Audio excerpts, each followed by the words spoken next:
I guess that raises the question, what if anything should we do about this? I mean, do we just keep going through, one debt ceiling standoff after another? I mean, there have been some suggestions, I think you mentioned in your op-ed, maybe we should just get rid of the debt limit. That's certainly one option. The other option, of course, is let's try to get serious about addressing the debt as an issue so that we don't have this problem over and over. I recall Speaker McCarthy, right after they did the debt limit bill in June, had suggested maybe he would propose a commission to look at, dealing with the budget. What's sort of your thoughts relative to just get rid of the debt limit versus, okay, let's get serious, let's do a commission, let's do budget reform? What's your thought there?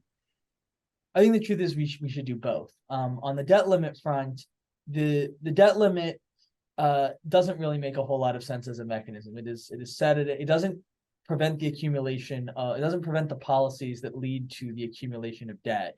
It simply limits the Treasury's ability to repay them, and it is set at a fixed nominal amount, which means that if our economy were to double in size and the debt were to actually be falling as a percentage of economic output, which is the standard for fiscal sustainability, you would still have to raise the debt limit because of inflation, population growth, and other factors.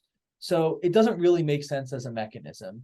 And on top of that, even though it doesn't affect our ability to repay our debts, it does give reason for investors to question our willingness so long as we have this debt limit brinksmanship. So it doesn't really serve a purpose, and it poses a big threat. And so I think there is a strong argument for either repealing the debt limit or probably more likely reforming it so that it is less of an economic threat, along the lines of the Responsible Budget Act that has been proposed by Congressman Scott Peters, and in the previous Congress, Budget Chairman Jody Arrington was the Republican co-sponsor.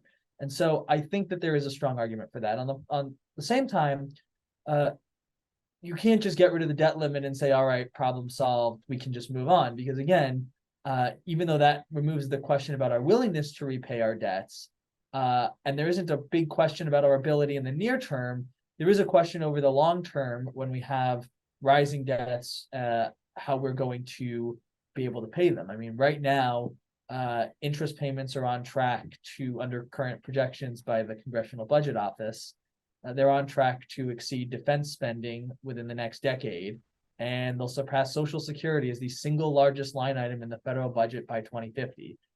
That's not sustainable, and I think that we have to address it in some form, whether that's a commission. I think a commission is probably the starting point just to get the conversation going, because of how little serious conversation we've been having about these issues in recent years.